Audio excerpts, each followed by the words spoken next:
270,000 strong, which is a lot. The concept behind Toastmasters is to improve their speaking and leadership skills by attending one of the 13,000 clubs worldwide. So we're here in the studio today with Charmaine, Gus, Scott, Carolyn, and Jean. And we also have some listeners and photographers here in the studio, and I'm very excited for all of you guys to come in today. Welcome. How are you?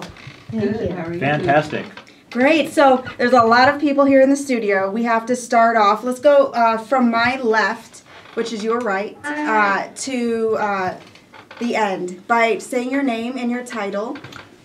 Hi, I'm Gene Puffer, and I'm the co-chair of the Las Vegas Toastmasters Speakers Bureau for people who want to speak outside of Toastmasters meetings at charity and nonprofit events.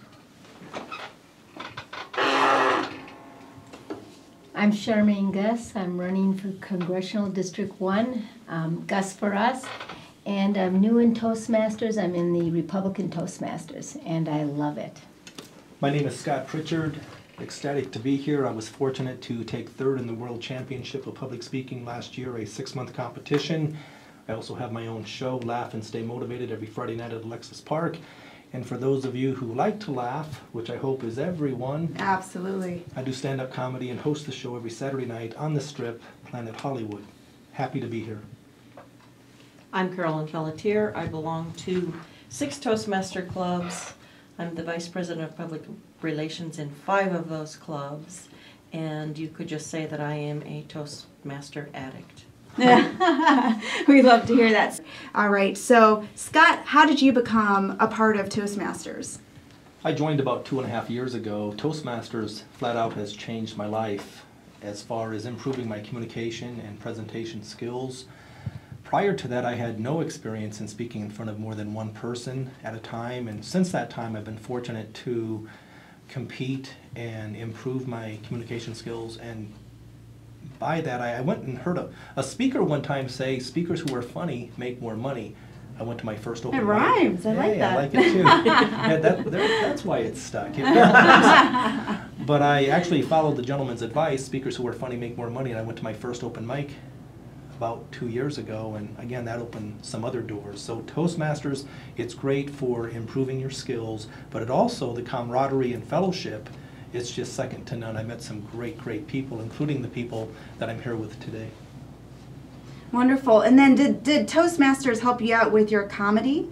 Or did you do comedy before Toastmasters? No, I didn't do comedy until after joining Toastmasters, but Toastmasters provided a forum to get up and fail. I've heard people say that Toastmasters is a great place to fail, and I've often said that I heard a motivational speaker. That would scare me to join. Exactly. But no, the thing is, I would rather fail at a Toastmaster club as opposed to on stage where people are paying to have you motivate them to laugh. But I've also said it's important to get comfortable being uncomfortable, and I heard a motivational speaker say the more you fail, the more you succeed. With that in mind, I'm very successful. Tell us what a meeting is like. Tell us what a day is like with Toastmasters. Well, in regards to your typical Toastmaster meeting, you'll have a Toastmaster, you'll have X number of speakers, you'll have something we call table topics, which, to echo Jean and Charmaine's point, as well as Carolyn's, what's great about table topics is it's about impromptu speaking, because in the real world, oftentimes, just like now, Camilla, when you asked Gene about a story that he had the deer in the headlight look, he pulled it off simply because impromptu speaking. In table topics, during a regular Toastmaster meeting, it has to do with someone will come up with a topic and they will call on you blindly to the point where you have 30 to 90 seconds to answer, address that question, hopefully somewhat intelligently, unlike my friend Gene. I'm joking. Gene's a good friend, so we always joke. But you'll have speakers, you'll have table topics, you'll have, to me, the greatest lesson in any Toastmaster meeting is the evaluation process. You'll have a general evaluator who will evaluate the entire meeting, and then you'll have specific evaluators to evaluate each individual speaker. So it's one thing to speak, but it's another the growth comes to me in the evaluation. Hey, this is what I liked, this is where you might consider enhancing your speech. It's a very supportive atmosphere. In my opinion, Camila, it's the absolute best kept secret on the planet. Yet we have 270,000 members, 116 countries, and it's a small investment on a month-in, month-out basis. Right, that's great. Now, Scott, tell us an example of yourself when you had that table meeting. Yeah, table topics, they might say, hey, the key to, there might be 30 people at a specific meeting, and they might say, okay, you are the Secretary of Defense dealing with this crazy person over in North Korea, and you are going to represent the United States. Tell us how you are going to convince the leader of North Korea to comply with nuclear weapons. Scott, notice that they'll call on you after they decide what the topic is. It's like now you have to stand up and say, well, I really think, and then you share what your thoughts might be in terms of convincing that gentleman why he should be in compliance with the rest of the United Nations. So that would be one example. That's amazing. You know, I mean, that's really hard for just a general person to talk about. I was trying to think of something to say, and, you know, for me, it was kind of dumbfounded, honestly. Now, Scott, we're talking about you here, and you placed third on the 2011 Toastmasters. Congratulations on that, and what have you been doing from here on out? Yeah, I appreciate that, Camilla. Last year, a 6-month competition, the World Championship of Public Speaking, 270,000 Toastmasters, 35,000 of which compete. That was August of last year, and that's a good point. What have you done lately? No one cares what you did last year. I'm still taken back by Charmaine, my friend here, who openly admitted to if you ask her a question, she's not going to answer. I love her already, and you have my vote because you're honest. Thank you. I need every vote I can get. But as far as that competition, Camilla, it had more to do with the friends that I made and the growth in terms of what I learned. I've always said, to me, contests are subjective, and I realize how do you go from determining out of 35,000 people who the top 3 in the world are. Bottom line is, once you get to the semis where there are 82 speakers left, everyone has a great speech because they've had 6 months to a year to perfect that speech, to get mentored and or to be coached. And I will respectfully say, I've always said, whenever I've lost a contest, it's subjective. Whenever I've won, hey, the judges got it right. Hey, Scott, no, I'm really interested in this.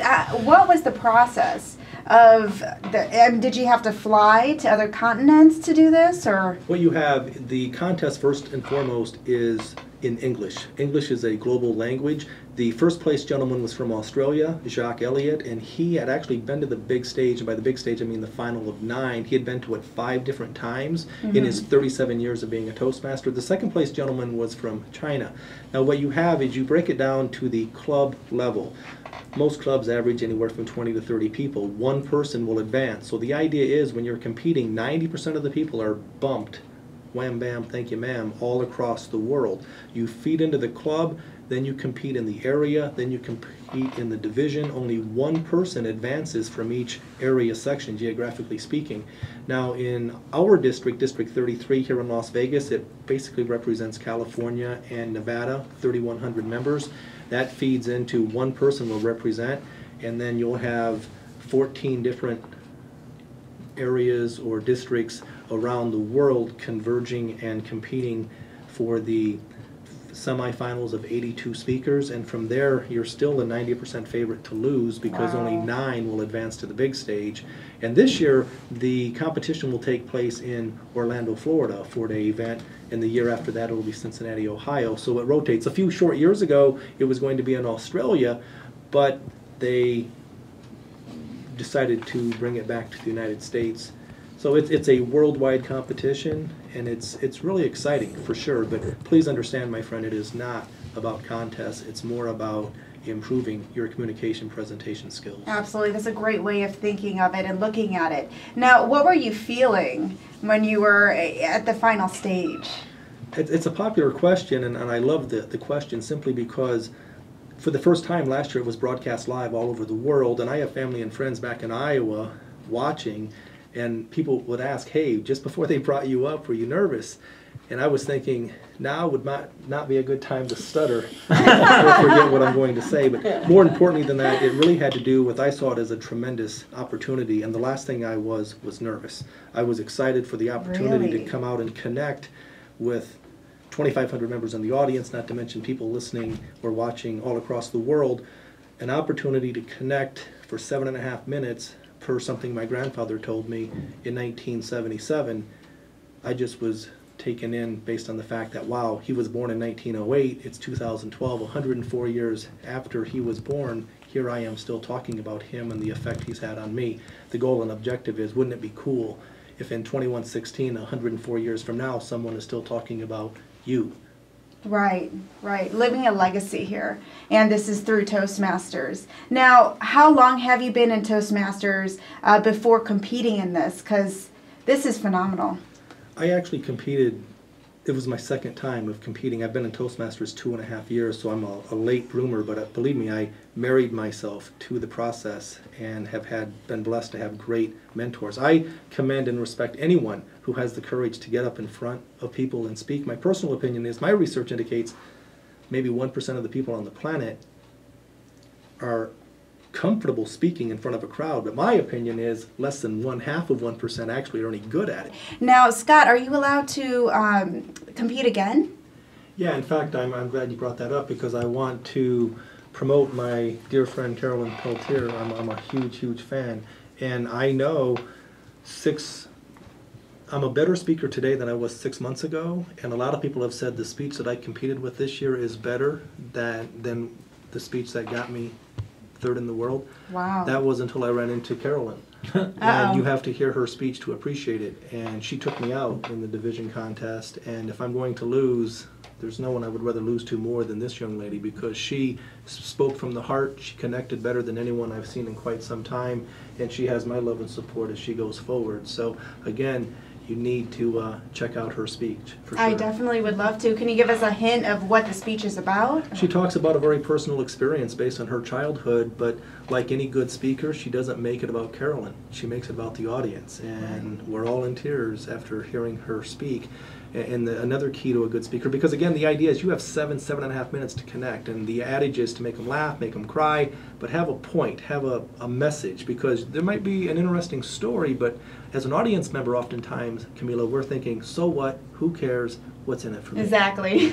But we'll remember the story because it was a personal story that Carolyn shared, but it had, she learned a lesson, and she was willing to be very vulnerable, and she shared it with an audience. So, I mean, again, kudos to you and continued good luck. People on the street have often asked, what is the cost? What is the investment? To me, the better question would be, what is the return? The return, I'm a business person, so I'm always looking at return on investment. Right. And it is the best $36 to $46 I've ever invested, hands down. Well, I really look forward to hopefully coming in and seeing you guys talk, as well as just joining a Toastmasters and, just observing of what's happening.